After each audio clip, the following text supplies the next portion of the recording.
Gotcha. What's the coolest place you've been? Well, Beijing's definitely up there. I've seen the most of that city out of anywhere else. Right. I did like being in Serbia and seeing they have a very interesting history with this slightly war-torn country. Yep. There's gypsies and stuff living under bridges. Right. I'd still say Beijing's probably the coolest city that I've seen. I would have liked to have been able to walk around more down there, but the historical stuff that we did see, like the Temple of Heaven, the Great Wall, that's stuff that you can't miss. Sure. Is there anything about Beijing or even Serbia for that matter that really surprised you? Like, because everybody has preconceived notions of what these places are like, and in all reality, no. I try not to get into the bias game. Yeah. So when I showed up, it was like, oh, this is really cool. I knew about the Kosovo conflict that happened and all the UN stuff, but I didn't think about that kind of stuff.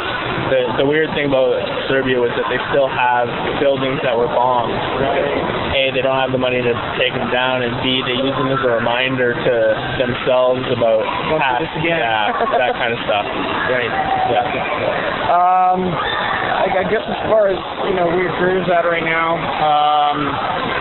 it is that year after you've had the taste, you're hungry for more. Yeah. What is like a 2 and 3 year plan right now? I mean, obviously to get back to London. Yeah, the end goal is obviously to get back to London. Right now, it's finish school first, which means I'll be teaching at Crescent Heights next year. Okay. For 1 semester, so from September till December, basically. Right. So I have 2 classes where I'll be teaching there, and then once that's done, it's become a professional athlete again, and just get some sponsors and find a good place to be training, whether it's here, whether it's somewhere in British Columbia or Ontario. Yeah. That's basically where you go from here. What is that process like, trying to decide where to train? I mean, obviously, it's home, it's family, right. But there are better training centers out there with more resources for you. And that's the thing. It really will be make a list, and it might mean visiting each place for 2 months at a time and seeing which team fits really well with me. I've gotten offers from Quebec, Ontario, BC, Calgary, Edmonton. So, everybody's always willing to help each other out, and that's the great thing about swimming. Yeah. And so now it's just find a place that I can be. Right. Yeah. When you come back here, I remember there was the whole thing when you came back last week from Beijing, and I know I made a big deal about it, that there wasn't much of a homecoming, and then the Silver Rebels stepped up and did the big party, and that was awesome. Oh, it's fantastic. But I get the feeling, I mean, obviously your shirt right now says Beijing on the back. Hopefully some people figured that out, but I don't get the feeling that you're really noticing too much around town. You can pretty much stay fairly incognito still. Yeah. I was talking about this with I was a teacher at Crescent Heights coming back from the airport. She says, "Well, you're famous now." I'm like, "Well, I might be famous in China." Yeah. But in all reality, swimming's not a limelight sport. It isn't anywhere in the world, right? I'm sure it's the same with every other swimmer on the Canadian team or even American teams. I have friends that live in the States that won medals last year. People don't know who they are. Yeah. And so, in all reality, it's just how swimmers go. It's okay. Yeah. It's, I don't know how I would deal with being quote-unquote famous either, so it's all right.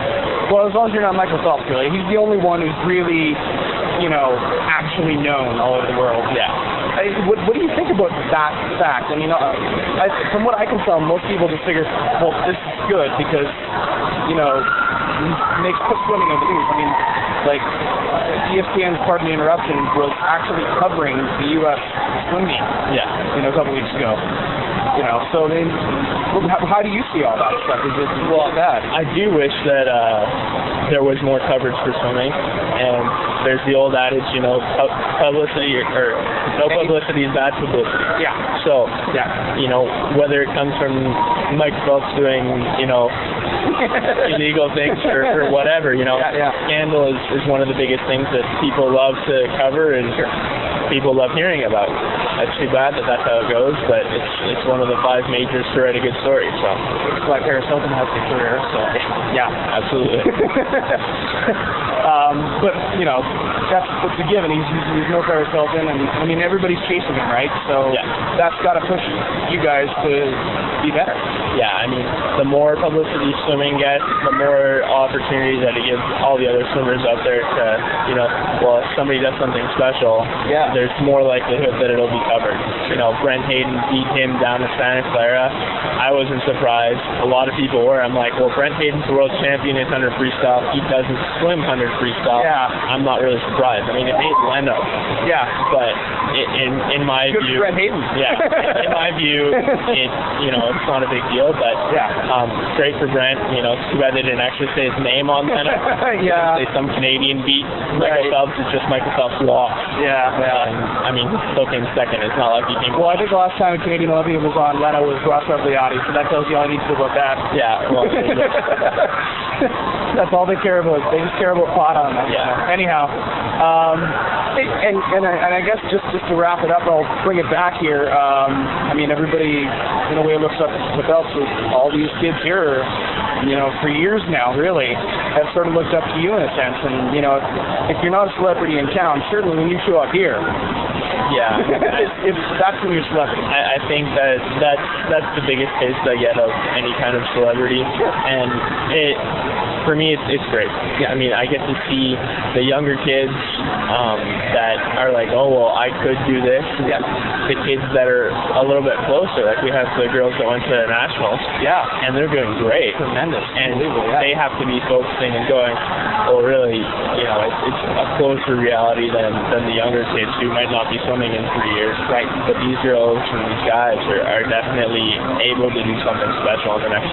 What's the most important thing you can teach those kids that are coming up? You know, the Tiana Rislings and the Wallens and all the rest. Well, I don't know what the most important thing that I can teach them is, but spending the next year here, I'll definitely be able to show them what I do, and it's just a game of take what you can and use what you want to. Yeah. And once we all figure out, you know, where we're going with this and what they want to do and what they see that I'm doing, it'll work out great.